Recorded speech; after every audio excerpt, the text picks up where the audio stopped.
जब मैंने हैदराबाद के एक सस्ते कमरे में कदम रखा, मुझे पता नहीं था कि ये फैसला मेरी जिंदगी हमेशा के लिए बदल देगा।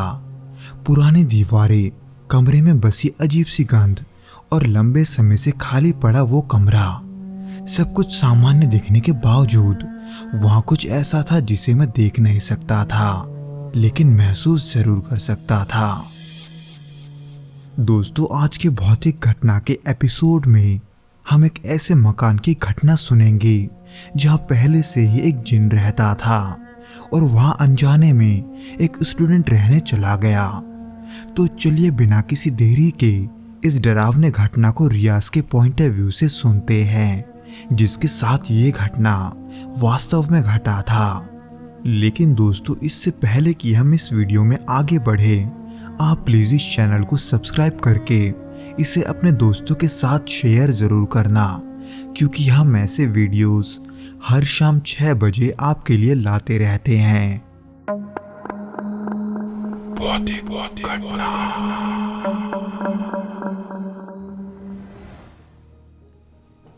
ये 2016 की बात है, जब मैं हैदराबाद में अपने इंजीनियरिंग की पढ़ाई कर रहा था।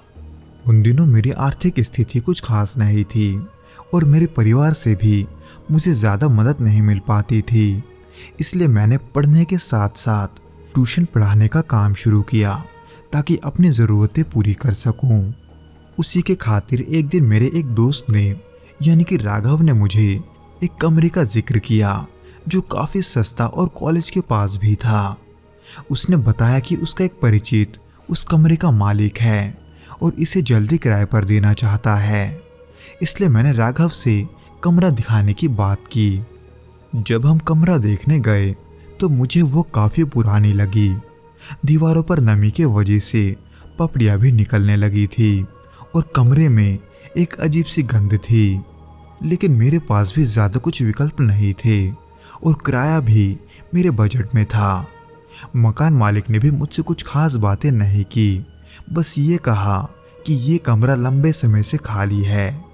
मुझे लगा कि शायद पुराना होने के वजह से लोग इसे लेना नहीं चाहते होंगे, इसलिए मैंने यही सोचकर वो कमरा किराए पर ले लिया और अगले ही हफ्ते उसमें शिफ्ट हो गया।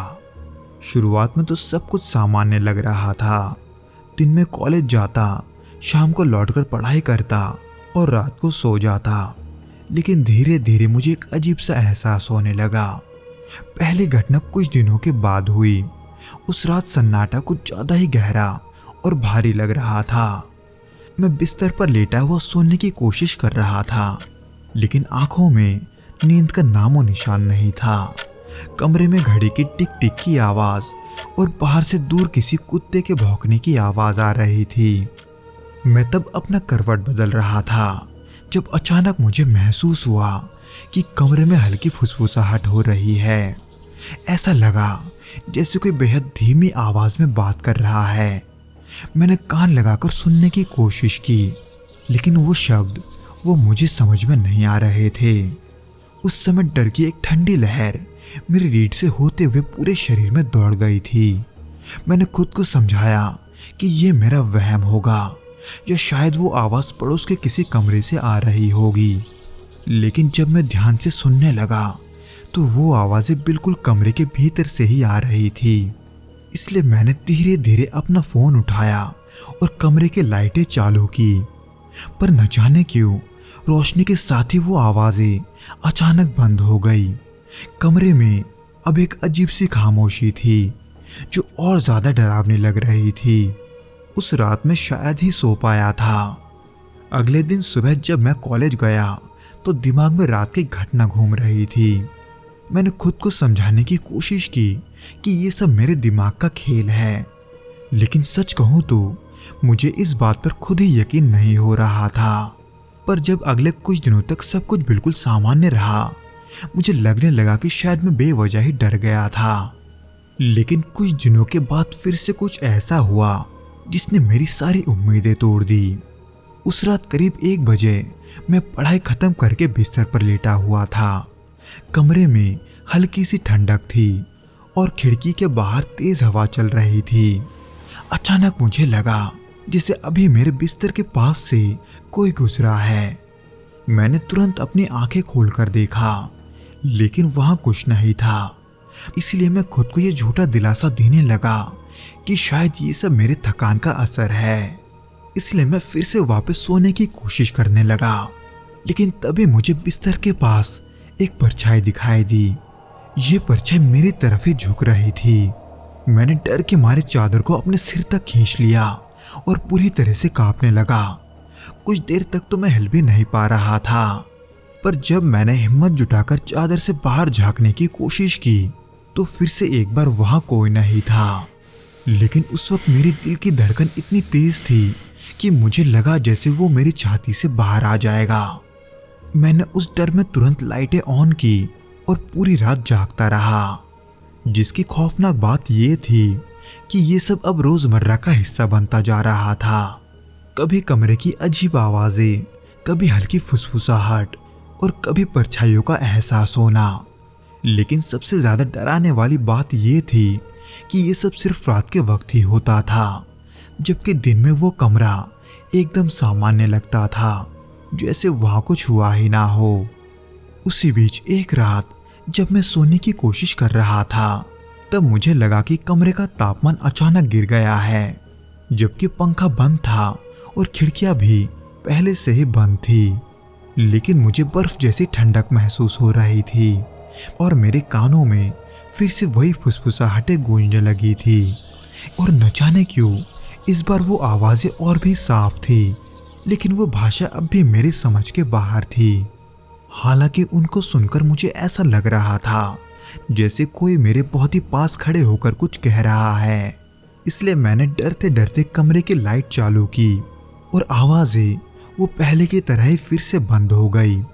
लेकिन जब मैंने दरवाजे की तरफ देखा तो मुझे वहां एक परछाई जैसी कोई चीज नजर आई। ये परछाई बिल्कुल इंसानी आकृति की थी, लेकिन उसके सिर और कंधे वो दोनों इंसानों से काफी लंबे थे, जिसे देखकर मेरे पैरों तले से जमीन खिसकने में देर नहीं लगी।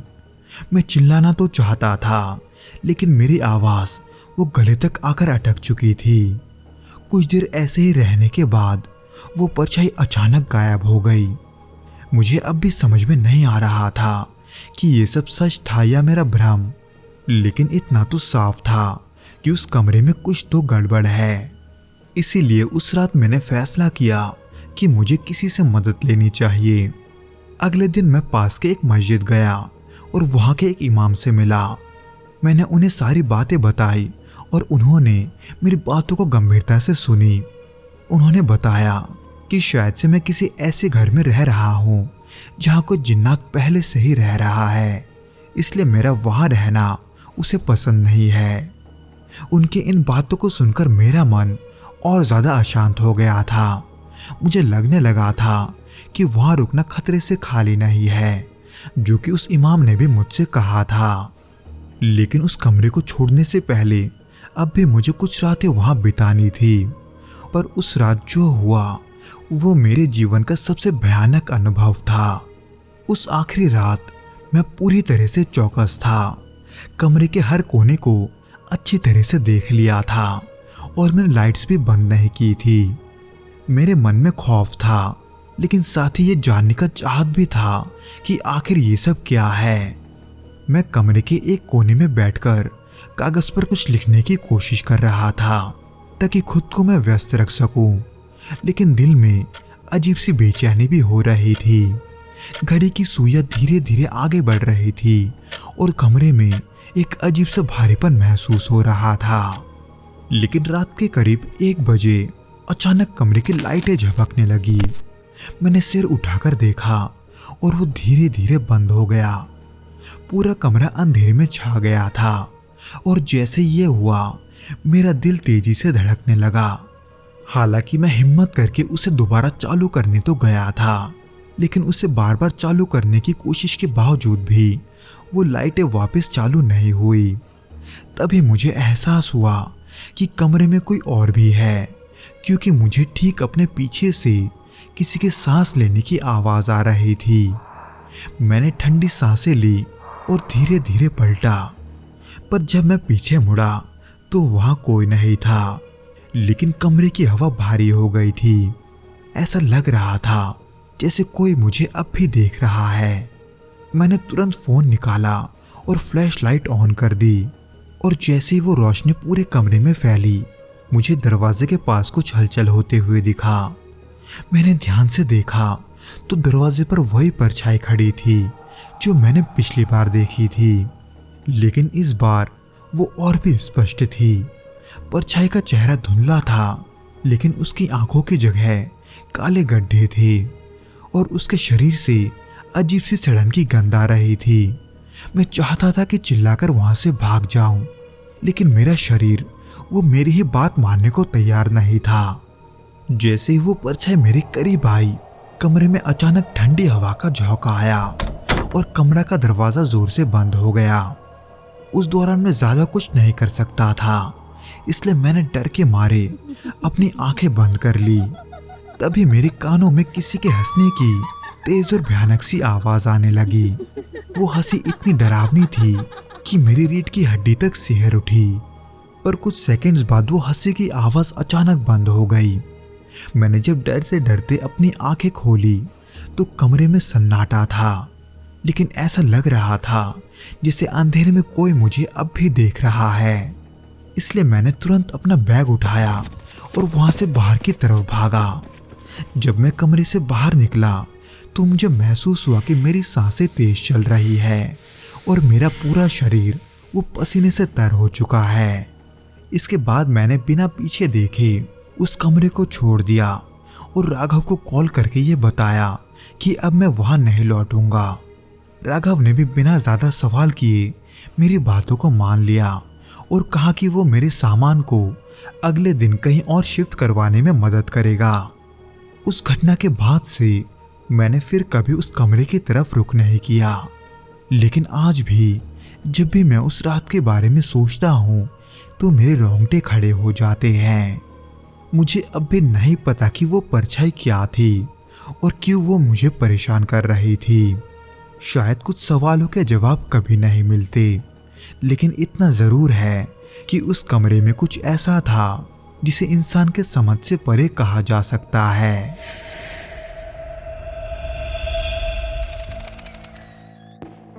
तो दोस्तों, ये तो था वो घटना जो कि रियाज के साथ घटा था।